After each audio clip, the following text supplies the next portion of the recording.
मुंबईतील सम्राट अशोकनगर परिसरात MMRDAच्या कामादरम्यान क्रेन कोसळून मोठी दुर्घटना घडली। पाडकामासाठी एक्सकॅव्हेटर योग्य ठिकाणी बसवण्याचे काम सुरू असताना अचानक क्रेन कोसळली। क्रेनचा काही भाग परिसरातील झोपड्या, रेल्वेचे साहित्य, रस्ता आणि पार्क केलेल्या वाहनांवर पडला।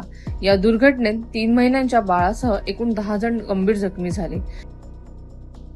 जखमींपैकी 8 जणांना सायन रुग्णालयात तर दोघांना कुर्लामधील बाबा रुग्णालयात उपचारासाठी दाखल करण्यात आलं। सर्व जखमींची प्रकृती स्थिर असल्याची माहिती देण्यात आली आहे।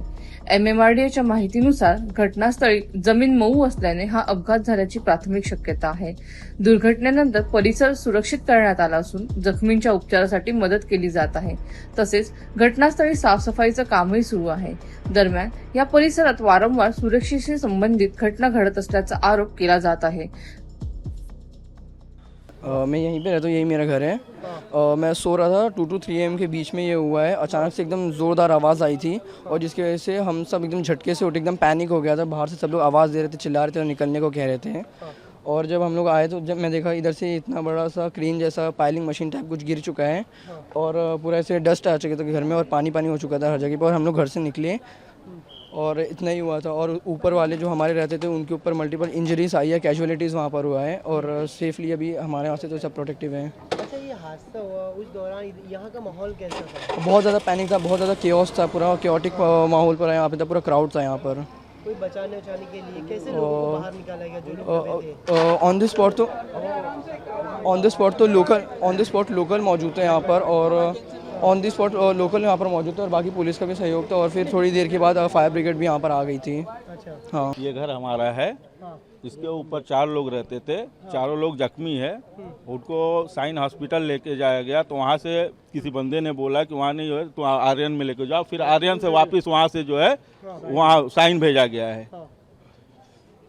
तो ये बताइए मेरे को, जब ये हादसा हुआ आप कहाँ थे? सो रहे थे घर के अंदर। उसी घर में जहाँ जी हाँ। दबे थे? तो मतलब कितने लोग दबे थे आपने जब उठ के देखा? दबे वहाँ पे ऊपर जो ऊपर वाला रूम है 4 लोग थे।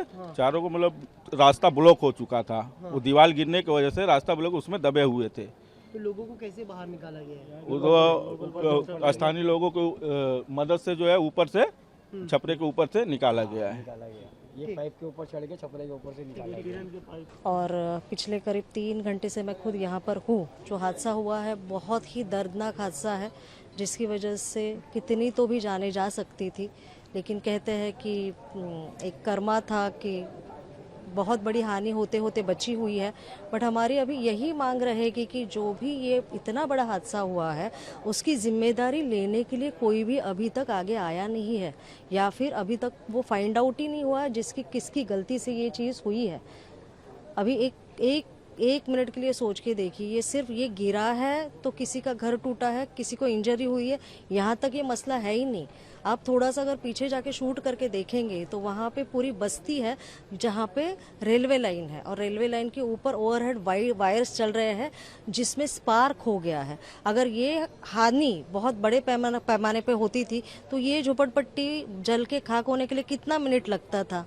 तो थोड़ा सा अपने आप को उस जगह पे रख के ये सोचिए कि अगर ये हो सकता था तो कौन ही बचता था।